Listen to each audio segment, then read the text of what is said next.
J.R. Butler, co-founder of the Shift Group, and you're listening to Merchants of Change. This is a podcast about transferring the skills and behaviors we acquire as athletes into being a professional technology salesperson.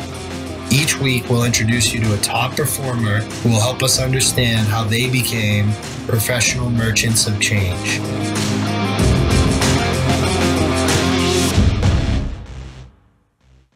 All right, what's up, kid? How we doing, John? Doing good, brother. Doing good. Good to see you, JR. Dude, thank you so much for joining us today. I'm fired up about this, man. I listen to so many of your podcasts, and you know, I play back a lot of your stories. One of my favorite ones is Who's Doing This? Hopefully we can get into that a little bit. Awesome. So, John, the podcast is called Merchants of Change. It's really for new sellers and a lot of people that are thinking about a career in sales. My mission is to really help transform elite athletes into elite sales professionals. And I think, you know, when I think of that transition, your career is exhibit A of this playing out in real life. So we like to start with the sports and then get into the sales and the transition. So I'd love to kind of give everybody a little bit of taste on your athletic background. Obviously, football guy, Boise State, Bowling Green. What are some of your fondest memories of playing sports, John? Well, you know, when you started off in the intro and you talked about elite athletes transitioning to elite salespeople, I got 50% of that. I wouldn't consider myself an elite athlete. I loved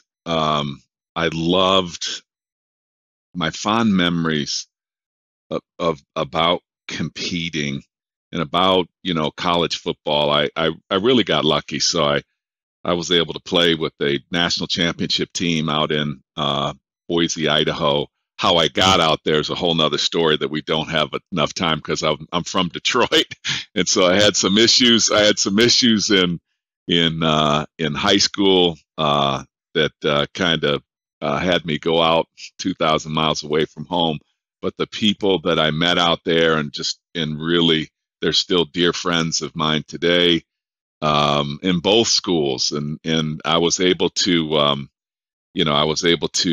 Letter as a freshman, and Boise State had a couple of issues just back in that time with some things that were going on with the NCAA, and I was able to transfer to Bowling Green, which was closer to where I'm from in Michigan, so my parents could then get a chance to see me play. They didn't get a chance to see me play out in Idaho. But, you know, I would say, you know, my fondest memories, I was thinking about this, is like the work.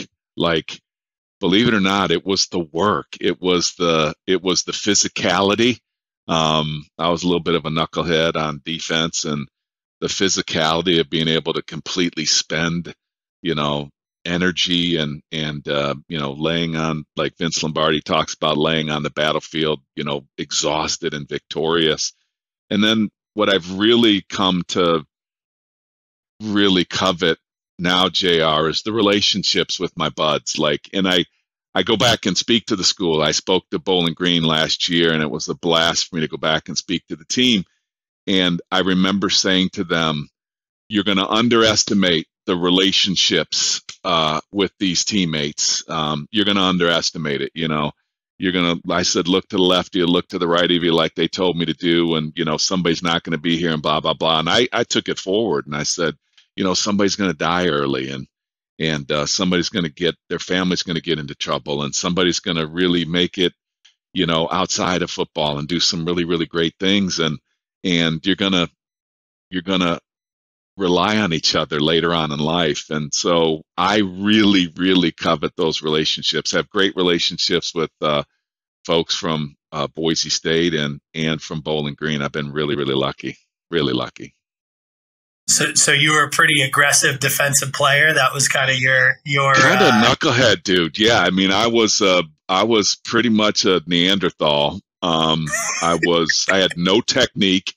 I was pretty dominant in high school, and I was very, very physical, very aggressive. I was a linebacker, and what it covered up, and all joking aside, what it covered up was when you can dominate like that in high school, you're not sure whether or not you have fundamentals, and I didn't have the fundamentals when I went to college. I was behind. I had to really, really catch up, and I'm not sure I ever caught up. I really, when you can physically dominate people because you're bigger and stronger and you can run faster, and then you get to college and everybody's the same size and everybody's the same strength, and the way they're lifting weights is like, holy smokes. And so so that's a pretty good characterization of me, is that pretty aggressive, little bit behind fundamentally, and I spent the majority of my career trying to catch up.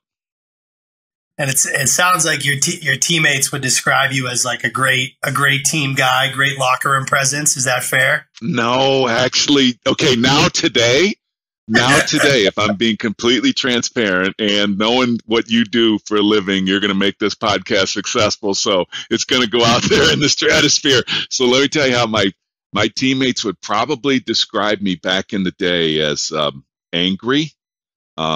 I was an angry individual for some different reasons that, worked in my favor. And then, later on in life, they don't work in your favor so much. So, but they've seen me transition. I think I became a great teammate, JR. But I became a great teammate after. I think I'm a great teammate today. I think they would say that I'm a good friend and a good teammate. I show up for my teammates. They show up for me. I'm not sure I did that back in the day. I kind of underestimated that, as I told you. One thing I think they would describe me as is although I was a knucklehead, my first play at Boise State, I got hit by this dude named Paul DeLulo. And Paul DeLulo was the blocking back for Marcus Allen at USC when Marcus Allen won the Heisman Trophy. And he was probably 6'1", 6'2", 240 pounds. He was a native of Boise, Idaho, but he played for USC, played 3 years for USC. And JR, if you Google the guy, it's amazing. Started for 3 years at USC, and he just got homesick. And so then he transfers to Boise State. And so it's my first play is like a scrim, or we're even drills, I don't know. And JR, I'm going to tell you what, he hit me so hard. So I was probably 210-pound linebacker. When he was 240 and he was a fullback, he hit me so hard that for the first time in my life, I'm on my back. I never got knocked on my back until that first play at Boise State. And this is truth. This is really truth.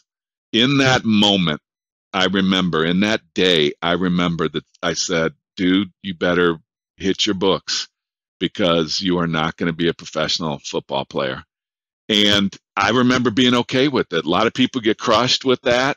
I was very aware everything was fast. High school, it was boring. Everything was slow. Everything was moving slow. In college, man, it was so fast. And so I think how my friends, my teammates would have described me as, I really hit the books hard. I was always getting good grades. I was always, taking the business classes. I was very, very focused on what I was going to do for a living other than football. And I got lucky. I got hit by Paul DeLulo on the first play. So you almost got knocked into a career in sales, basically. I did. What? And so in the summertime, when I transferred back, I had to sit out a year. And sorry if I cut you off. I think you were going to ask me, so how did I think about sales? Yeah. I got really lucky. So one of the guys that helped me transition to the Mid-America Conference was a gentleman, God rest his soul. He just passed away this year. And I was really honored to be able to give part of his eulogy. And his name is Ron Grenadier. And Ron Grenadier was the recruiter for Ohio State in Michigan. And he recruited great players like Jerome Foster, who played for Houston, and Pepper Johnson, who you would know in Boston. Pepper's a good friend of mine, and I worked with him in a warehouse.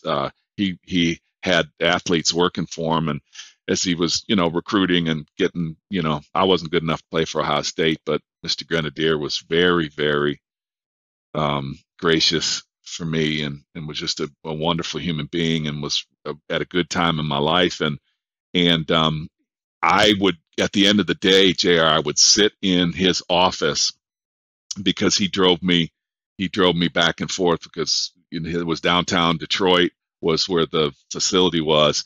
And then, out in the suburbs is where I lived, and he lived pretty close to me, and he would pick me up, and we would talk on the way to work, and then we'd talk on the way back. But at the end of the day, I'd go and sit in his office, and I would listen to him on the phones, and he was a deal maker, JR. Like, he was working it, man.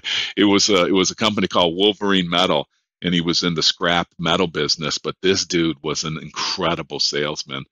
And I wouldn't say that that's when I knew I wanted to be in sales, but, the Mercedes he was driving, and the big house that he lived in, and, being the boss and telling people what's what and what's happening. And I knew that I wanted to be in business. And then I figured it out. And when I got to college, and I got to Bowling Green, I took some, more marketing, and they still don't really have good sales classes today. So we can talk a little bit about that. But, I knew that I wanted to be a businessman. I wanted to be an entrepreneur, and so that was a really, really good vision of it. That is awesome. And that entrepreneurial kind of bug is such a good fit for sales. And I think a lot of athletes have that. And a lot of the data tells us that athletes have that. What do you think are some of the other reasons that athletes should consider selling as a career? Well, for me, I didn't contemplate it back then, but it was such a smooth transition for me. It was effort. And so the harder you worked, the more opportunity you had to play. So just like in sports, it doesn't mean that you're going to play, but it means you have more opportunities to play. It doesn't mean you're going to beat the guy out or the gal out ahead of you, but it means that you're going to have an opportunity to, because without the effort, you're not going to have it at all.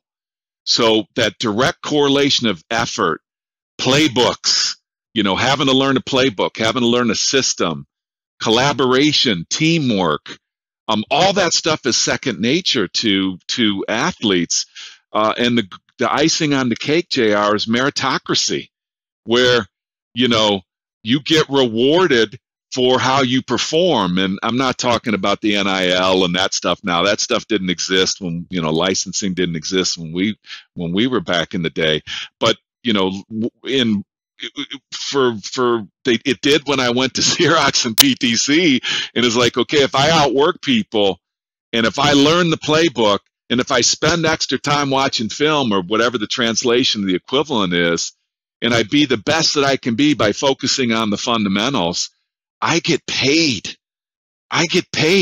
And so for your listeners that have been fortunate enough to make it into professional sports, that transition is really, really powerful and pretty smooth. It's, for me, I think it is the best correlation of sports is going into sales. It has all of the earmarkings for it. And you got good coaches, and you got bad coaches, but you still have to perform.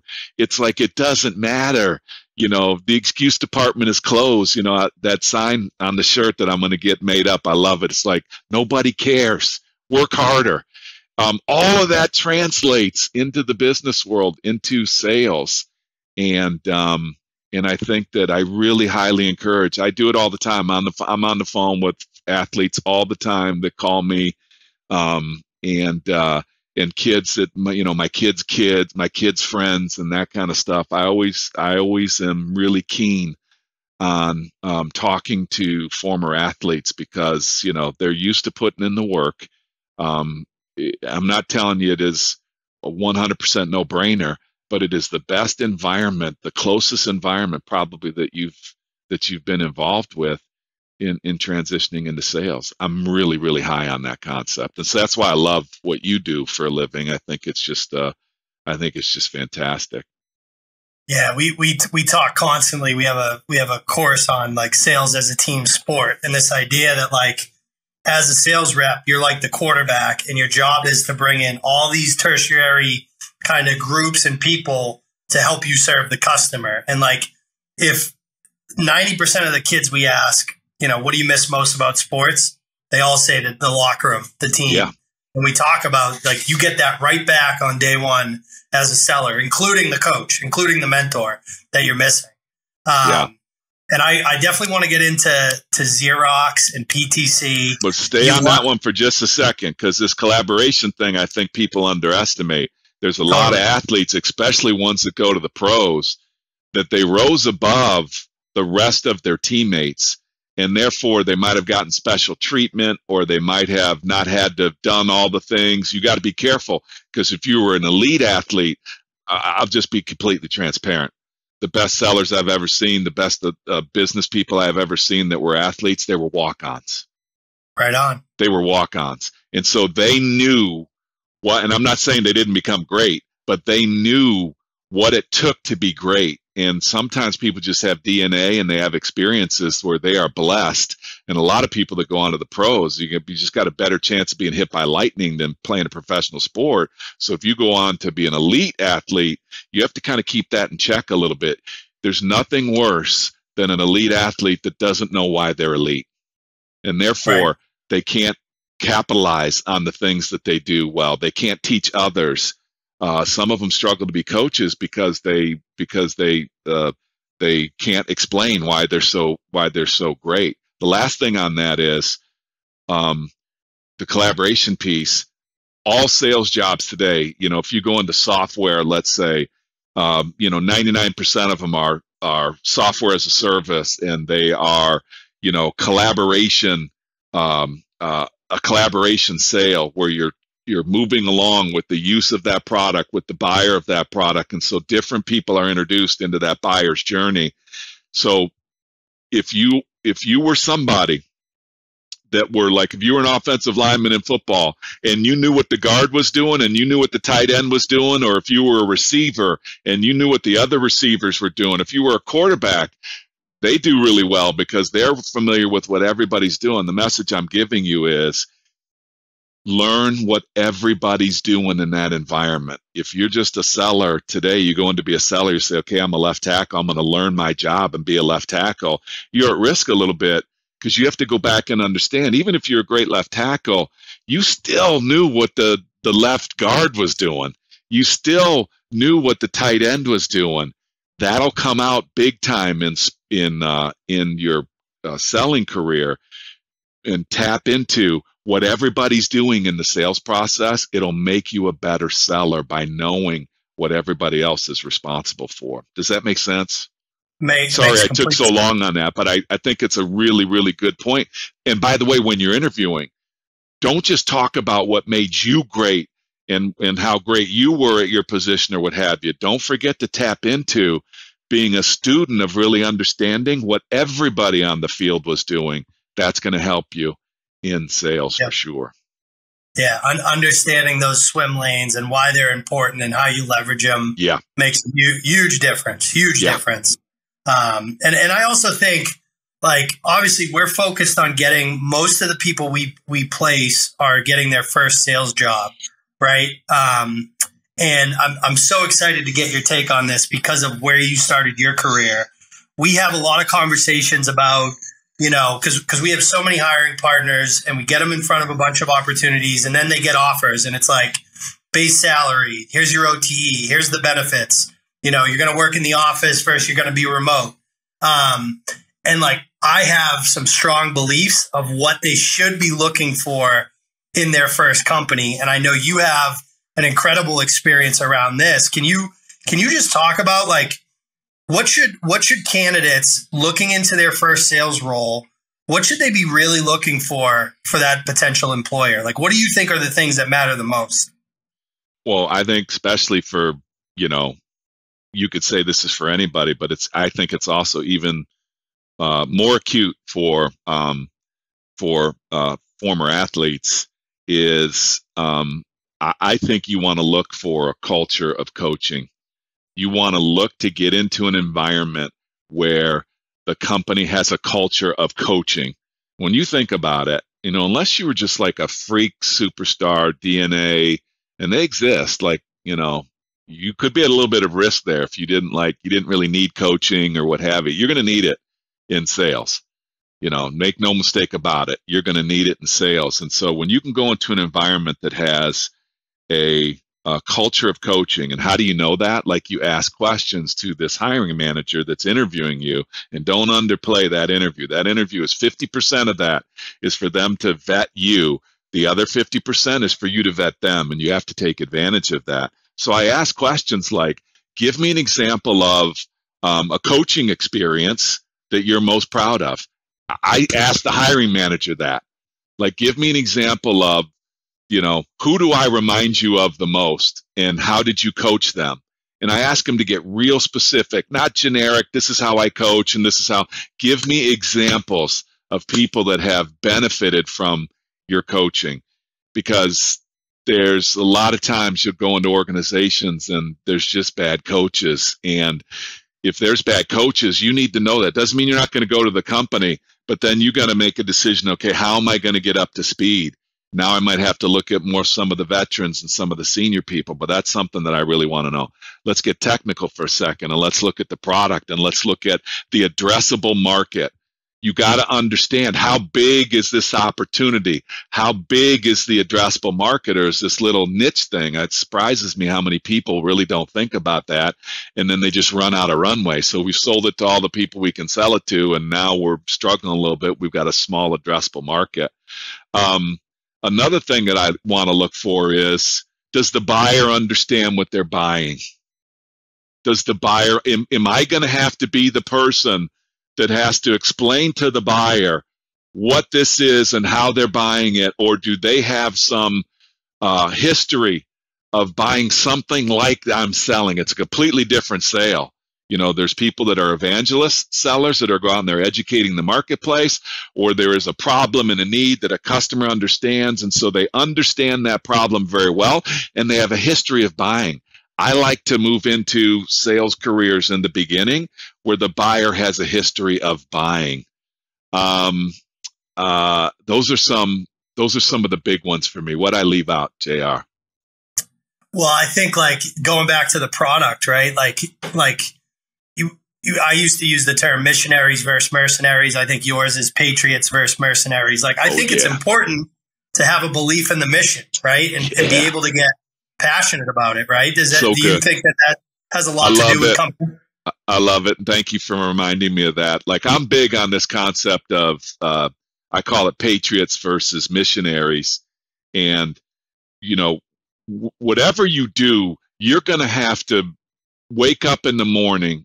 You're not going to have to, but the most elite, happiest, most engaged business people I've ever met wake up in the morning and believe what they do matters. And so companies that do a really good job with explaining the why of it makes the how in the what simple. Like, you think about a football coach got you fired up. I remember in 1997 when my favorite team, the University of Michigan, Lloyd Carr was coaching University of Michigan, and they had this. They were together as a team. They were climbing a mountain, and the national championship game was reaching the summit, and it worked out perfect. It worked out perfect because, like, every game was, like, important, and they were moving up the mountain, and so the kids weren't thinking about, base camp 1, like, how suck we're in base camp 1, and you got to get up at dark 30 and you can't breathe, and like, so if you got to run these sprints at 5:30 in the morning, what have you. If you got people just running sprints at 5:30 in the morning, you lose your perspective of, why are we doing this? Like, we're doing this so we can reach the summit. We want to win the national championship. And that was a really good example, a good learning experience for me back in 1997 when I read about that. And then it made me think about Patriots and mercenaries, because at PTC, we struggled a bit. We went 43 straight quarters, JR, with never missing our number to Wall Street. That's 10 years of never missing, over 10 years of never missing our number to Wall Street. And that's double-digit profitable revenue growth, man. The stock split 5 times in 7 years, went from 0 to $1 billion. Okay, all that's great. But guess what? The first time we missed our number to Wall Street cut our valuation. They cut our stock price in half. Let me tell you what happened. We lost half of the folks. And I don't want to say that they weren't patriots or mercenaries or whatever, but it's the first time I really thought about this.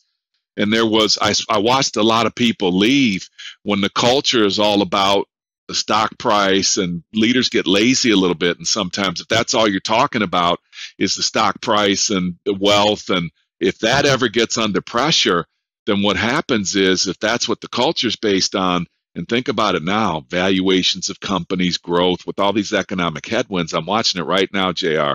I'm watching cultures get a little shaky because they've built it, some of them, on, missionaries like comp plans and equity that you get in the company and blah, blah, blah. It starts with what you do matters, and why you do what you do, and what impact does it have, and do you get energy from doing that or not? And let me tell you the difference between patriots and mercenaries, man. The mercenaries, they drop their guns and go home when the comp's at risk or the equity's at risk. What do the patriots do, JR? They go home, they break up their furniture, they find all the metal parts in their furniture, and they melt it down to make bullets. and I've been a part of that before. Like, I've been a part of those cultures that were more, missionary based. Sorry, I've been saying missionary. Sorry, I meant to say mercenary. Big difference between missionary and mercenary. Sorry, mercenary. When the mercenaries are at risk of getting paid or what have you, they drop their guns, they go find something else to do, the next place to get paid. Patriots melt down their furniture for bullets. And I want to be amongst a group of patriots. I want to be, those are cultures that can transcend problems and challenges, economic headwind, COVID, 2008. 2001 to 2003, for people that get into sales now, you're going to find your next COVID, it's going to happen. And are you going to be in a group of, you're going to be with a group of patriots, you're going to be with a group of, mercenaries. And I highly suggest you vet that out. You can ask the question like, hey, if I asked, is your culture more like mercenaries or is it more like patriots? Ask that to the hiring manager and see what they come up with. I think it's a great interview question for you. Yeah, it's phenomenal. Xerox and PTC, two of the most legendary kind of sales organizations ever. Can you just talk a little bit, like, getting started at Xerox, what that was like? I was so lucky, dude. I was so lucky. My brother worked for Xerox, and at the time they believed in DNA and nepotism, and I don't want to say nepotism, but that's a negative word about it. But if your father, they had fathers and daughters and mothers and sons, and they believed it was in the DNA. So if it was part of your family, there were a lot of families that worked at Xerox. It was a really, really cool place to work when I went there back in the mid '80s. And they were also, it's where professional selling skills really took off. And that's what they called it, professional selling skills. They were so good at it that they packaged it up and they sold it to other companies. And I was really lucky to get trained there. Neil Rackham came up with spin selling, which was discovery questions around situation, problem, implication, needs payoff. That was spin selling, and that was developed while he was working with Xerox Corporation. So we learned all of that. So I got extremely lucky on the art of discovery, which I think is a fundamental, is one of the fundamentals. And I got really, really lucky learning that there. It was, all about the customer and uncovering problems, and then I worked for PTC, and PTC had a dominant product, and it was all about accountability. And it was all about, eliminating competition. It was all about execution. And PTC was the most accountable, most phenomenal execution company I've ever seen in my life. It was a really unbelievable time. It was like being a part of the Navy SEALs. It was elite. It was, the people that have gone from PTC and gone out. I think they've created something like it's got to be last time, like 7 years ago when I checked, it was over $300 billion in market valuation out in the marketplace. I think it's probably double that now. It was just a really, really incredible place, but you know, it was tough, man. It was like if you didn't make your number, you were out. And so you had to be very, very accountable. So if I put those two together, I learned about the customer, and then I learned how to take our solution. So I learned about the customer at Xerox and how to do discovery. And then I learned about how to take my product through a great sales process and map it to those customer problems and eliminate competition and hold myself accountable for all the steps that it would take to do that. And that's where those two worlds came together. So I was extremely lucky to work for two companies like that. I think Navy SEAL is a good way to describe that PTC culture. Yeah, And I'm lucky enough, like born and raised in Boston, so I've been surrounded by a lot of PTC DNA. I was lucky enough a few weeks ago to play golf with two of your buddies, Chris Reisig and John McMahon. Phenomenal people. And literally when I brought up PTC, like their eyes lit up, right? Like they talk about, you know, the quarters there are like tours of duty. What's your favorite memory about being at PTC? Holy smokes, dude. So many. I will tell you, you know, one of my favorite memories, truth be told. So PTC hired me out of Xerox. I wasn't an engineer. I had no experience with manufacturing. I never sold software before. I was selling hardware at Xerox, and these birds hire me to be a leader, a sales leader. So I'd never sold software before, and you know, in retrospect, I'm so glad I didn't overthink that, because if I had overthunk it, man, holy smokes. Well, I got to tell you, JR, my first 6 months, I came close to, if we're talking about Navy SEALs, and if I'm being truthful, I came close to ringing the bell. I was a little bit older than the other guys that started at, the other men and women that started at PTC. So I had 3 kids, and, you know, I think I was probably like 32. Yeah, I think I was probably like 32 years old. And a lot of people were starting, you know, probably maybe 5 years before that. And so I had a lot of pressure. And, you know, I moved, my family was still in Detroit, and I moved down to North Carolina. In the first 6 months, bud, I was doing a lot of reflection, and I'm so glad that I stuck with it. So I went from April to December, probably April to December was just brutal for me. And then my first real full year was with PTC. I was the #1 district manager in North America. And I got to tell you, that's as great as any honor. I had a lot of great things happen to me at PTC. That was as great as any honor that I ever had, because I knew what it actually meant to me. And I remember real quiet moments thinking to myself, I'm not going to make it here. And not that I'm a quitter, but I had my family. I had a family responsibility. Dude, I went from like a $150,000 salary at Xerox to a $40,000 salary at PTC. It's a true story. And I remember talking to John McMahon when he was recruiting me, and he was like, hey, John, and he was gracious, because most people would say, if you're asking me about that, you're the wrong person. But Johnny and I have talked about it since then. We're dear friends now. And he remembers the conversation. He remembers saying to me, hey, John, you're not coming here for salary. Let me explain to you what's going to happen to you here. You're going to make 3 times the amount of money you were making at Xerox. And it's going to be really, really hard. And it's going to be the hardest thing that you've ever done professionally. And everything that he told me came true. And he, like, I want to say kind of like undersold it a little bit, meaning it was way harder than we even talked about. But to be truthful, I will tell you, that's one of the fondest memories that I have. I still have that watch that they gave me. And, you know, well, it's not a great watch, you know, but for me, it still sits prominently for me, because what it meant was, like, I took on something new and I got knocked on my freaking tail, and I figured it out.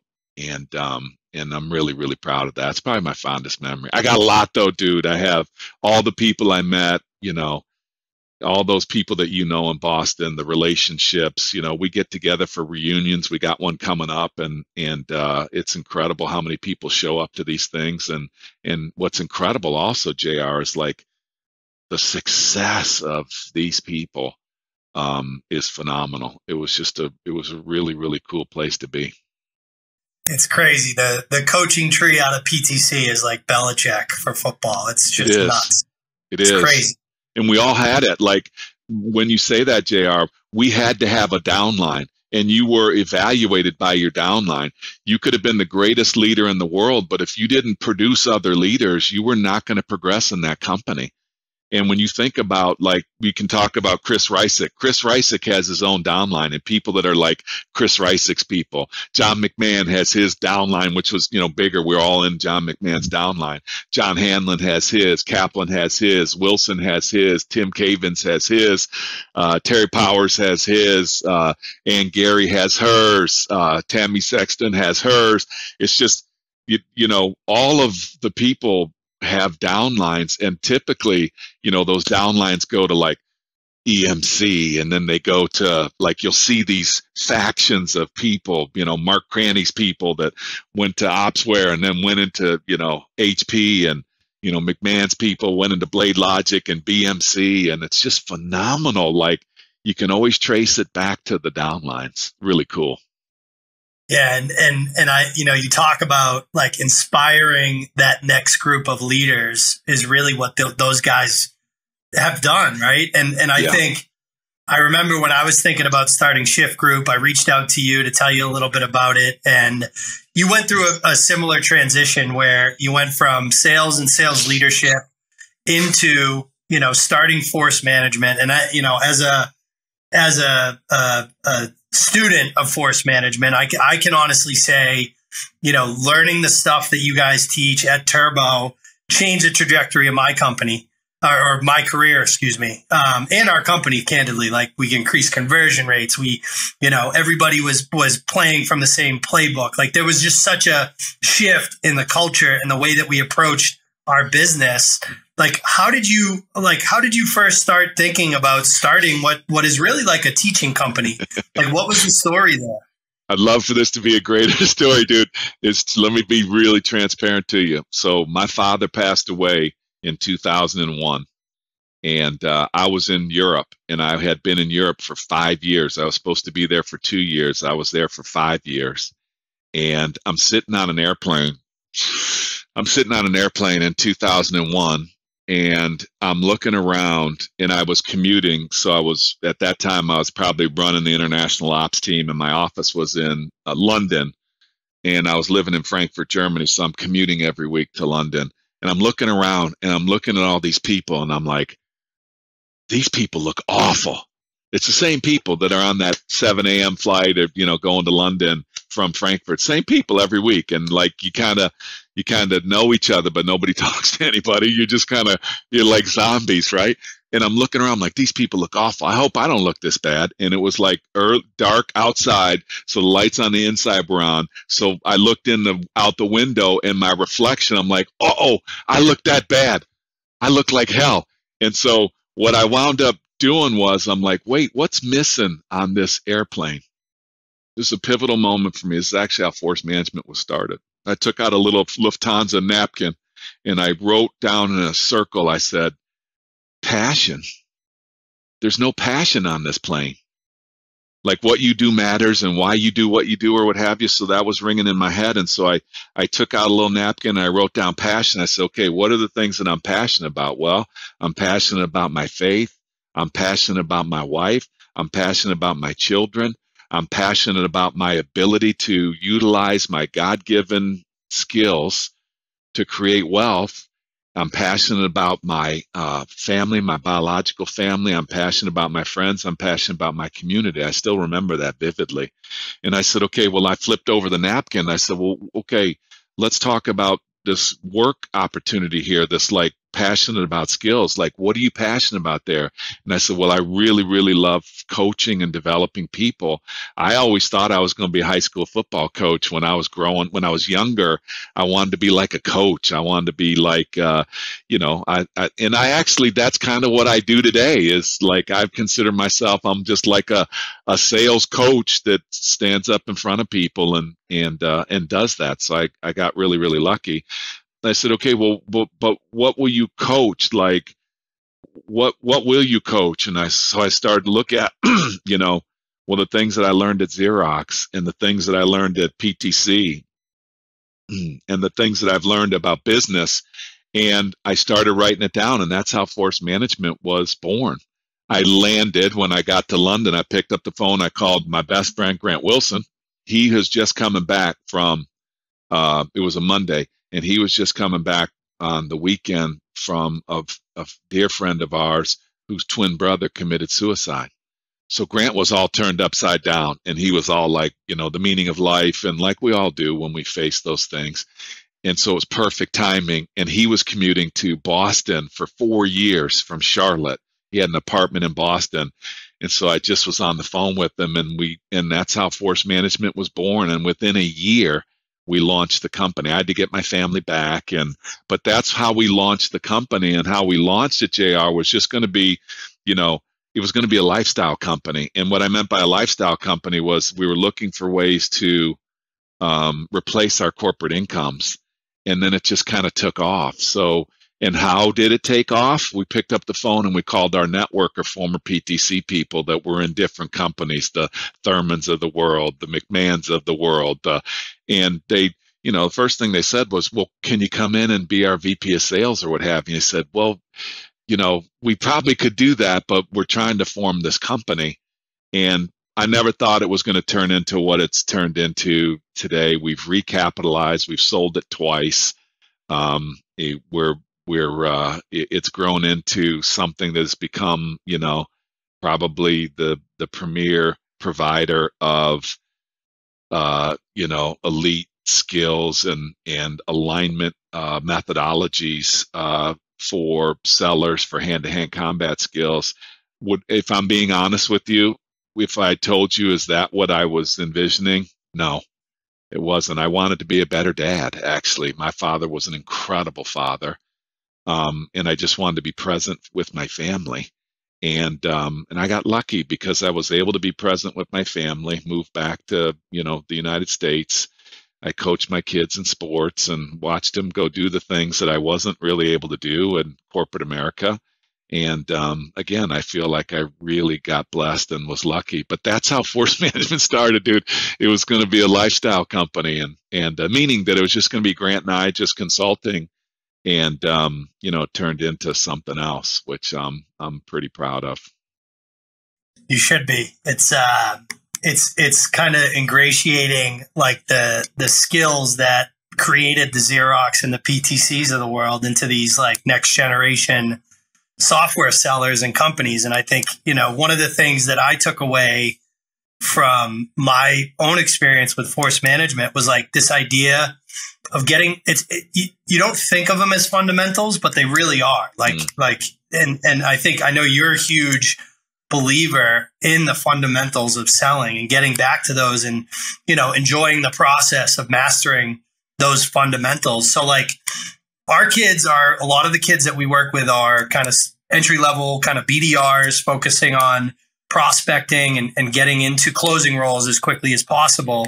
And we really harp on the fundamentals. So like, from your perspective, what are the fundamentals for these early stage sellers that are looking to get into closing roles quickly? Yeah, I think it's a really, really good question. And I think it's really appropriate too. Like, if you're an elite athlete, it means you do the fundamentals really, really well, whether you realize it or not.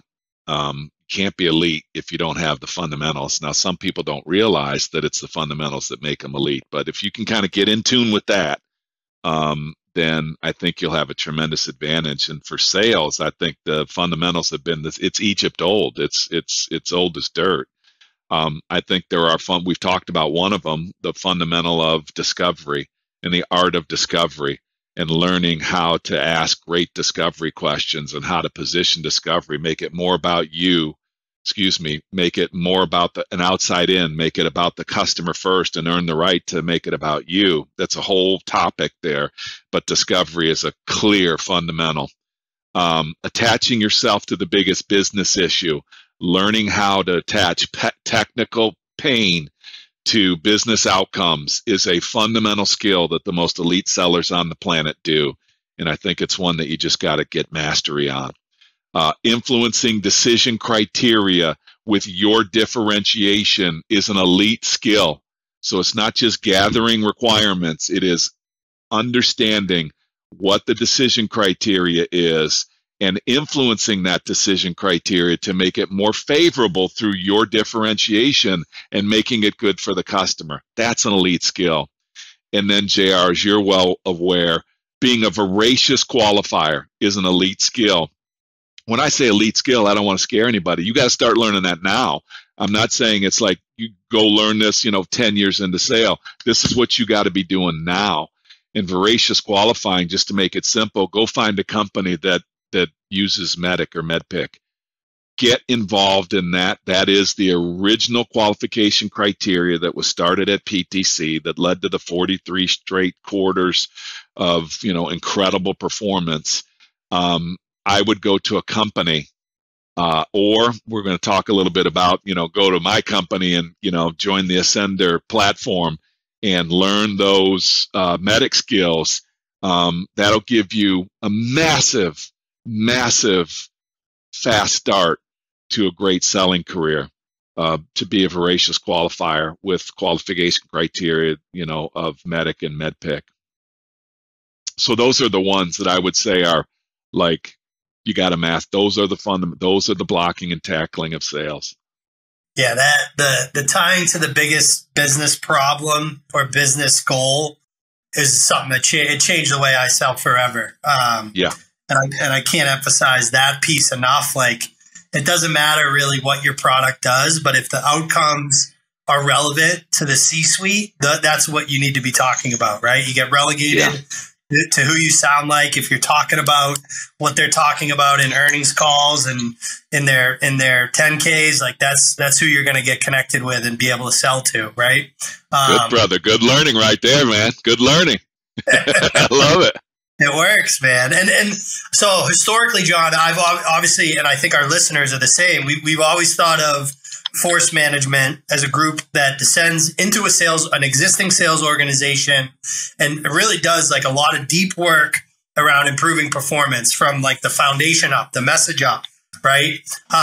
Can you talk a little bit about some of these new initiatives you have going on that your team is working on? Because I think especially our listeners, and we try to raise them to be students of the game and try to find where can they go get content, can they go learn to become a sales pro, which we'll talk about. But what are some of those new initiatives you guys have going on at Force Management? Well, we talked a little bit about it, and the reason why we came up with what we've come up with now. So we're launching a new platform called Ascender, and you can find it on ascender.co. And this platform is all these skills that we're talking about, and it doesn't rely on whether your company. This is the number one reason why we launched this platform is because people would call us and say, "Hey, what books can I read? Where can I go to sharpen the saw? Where can I go to be a further student of the game?" And first of all, I was just blown away by the number of people out there that were like committed to doing that. I mean, I feel like I've been like that in my life, and I realized, well, there's lots of other people out there like that, but there's no place to go if your company doesn't, invest in certain things. And so we came up with a B2C platform, which we are incredibly, incredibly excited about. But learning these elite skills that I just talked about, and then being a part of a community like of other people. So let's say you got a bad coach. Well, can you go, and what did I do when I had a bad coach? I went to see who was starting ahead of me or what have you, and I watched film on them. And I became my own coach. And I said, what are the most elite players on the team doing? What are they doing on the field? What are they doing off the field? What are they eating? How are they holding themselves or what have you. And so for me, we wanted to create a community for people to be able to do that. And then to top it off with certifications, like we should be able to get something for it. So like if we're part of an elite community and we're part of putting in the work, I want to be able to go get recognized as, being somebody that's putting in the work. And that's what the Ascender platform is going. I love the name Ascender. I think about like Michigan in 1997 going for that national championship, and they're climbing the mountain, they're ascending up the mountain. And so we're really, really, really excited about that. That is it's been in the works for a while. We wanted to do it right with the technology. We wanted to make it easy for people to use. We wanted to make it valuable. So that is that's the gem of what we've been working on for a little bit there. Yeah. And I think any Shift alumni, keep your head on a swivel, because I'm sure there's going to be some joint partnership there that we're going to get some of Let's our go. alumni access to that. So Let's go. You've talked a lot, John, about, and these are the last two questions. So this one's an important one, because one of the reasons I started Shift Group is because I was already mentoring a lot of like former hockey players and baseball players from my own network. Like really all Shift Group is commercializing something that I've done for 15 years, because in my mind, I wouldn't be where I am. I wouldn't have accomplished what I've accomplished, and gotten to the roles I've gotten to without the mentors that kind of took me under their wing. Can you think of a favorite mentor of yours that you've had and what the most important lesson they taught you was? That's my parents, Norm and Eileen Kaplan. God rest their souls. They were unbelievable, man. That's the last time I wore a uniform too. That's the California Bowl in 1985. We were ranked 20th in the nation. We go into Fresno, California, thinking, and they were ranked 20th in the nation. It was a big game on ESPN, and they beat us 51-7. But let me tell you what I love about this picture. First of all, that's painted by, there's so much symbolism here, brother.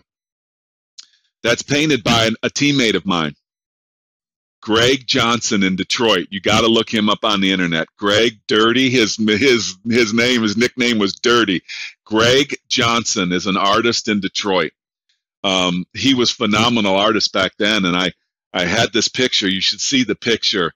It's unbelievable how he created this. I know you probably can't see it too well here, but that's the last time that I ever wore a uniform. And I'll just tell you about my parents really quick. So my father was unbelievable, smartest man I ever met in my life. And my father taught me how to handle my business, like to be accountable and to be responsible. And I struggled a little bit. So, my mother here, my mother was an unbelievably beautiful woman. She was talented. She was an actress, and she was a stewardess, and she gave up her career to raise 4 boys that drove my mother, nuts. And I'll tell you, she became a severe alcoholic and drug addict. And my father quit his job. We were living in Bloomfield Hills, Michigan. It was one of the wealthiest places with car companies, and my father was working with he was an advertising executive, and we lost everything, dude. We lost our house. We lost everything, but we didn't lose the family, dude.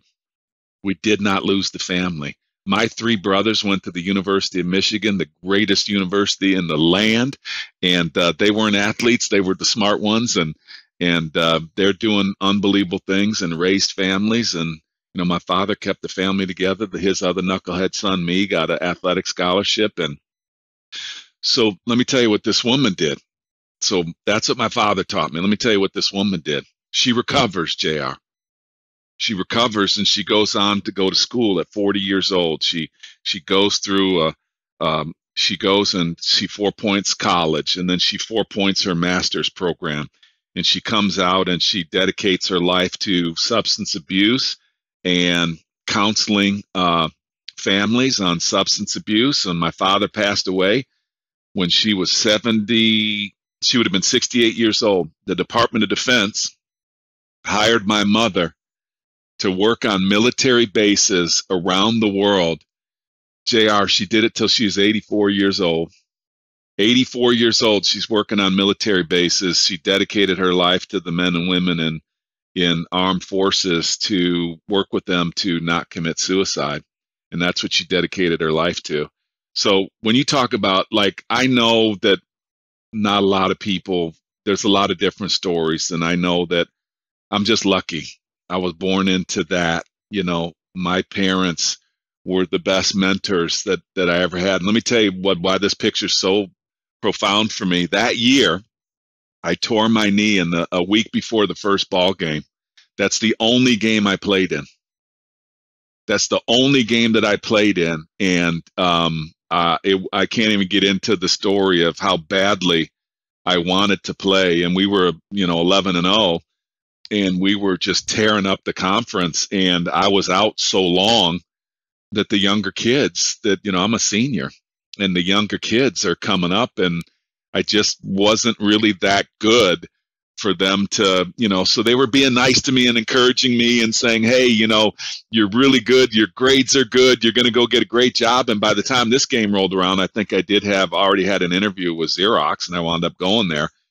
But it wasn't about that for me, dude. I had to come back. Like, I had to come back and I had to play. And that is the only game I played in as a senior. And how fitting this is. It's just really symbolic for me. I know I'm giving you way more than you wanted, but those are the best mentors I've ever had in my life. And I'm lucky, dude. I'm lucky.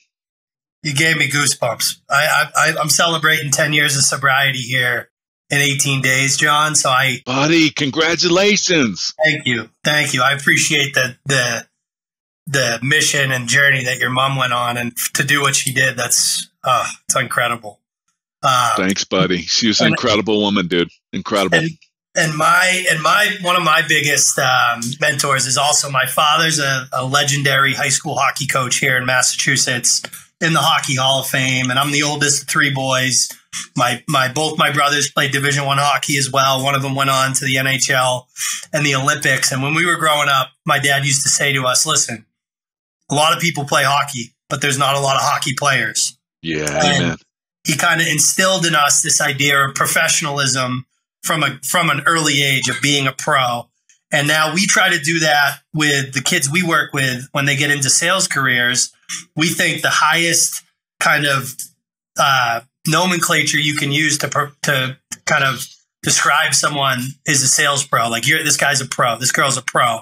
Yeah. What does that mean? This is the last question. What is being a sales pro? What does that mean to you, John? For me, it means being uncommon. It means, and being uncommon is about doing things that the common man or woman chooses not to do. And in sales, the things that I talked about, those fundamental skill sets, those committing yourself to being the very best that you can be. And the formula is really not that hard. It is learning the fundamentals and committing yourself to being uncommonly great with those fundamentals, like any other sport that any of your people have played and that they became elite at. That was the formula, and that's what the formula is now.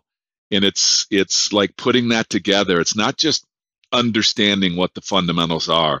It's committing yourself to being uncommonly excellent to those fundamentals. And that's what being an elite professional salesperson, you'll hear people say, student of the game or what have you. It's like, that's why we created Ascender, is I wanted a place where people could go and do that. People would say, okay, John, I get it, but where can I go and do that? What book can I read? And there's lots of books. Johnny McMahon, one of my favorite people on, everybody should read The Qualified Sales Leader. That's a great book to read. And then, okay, so like what else? And so that's why we wanted to create Ascender, to give people a place to go. That's where the pros are going to go. That's where pros are going to be made in that community.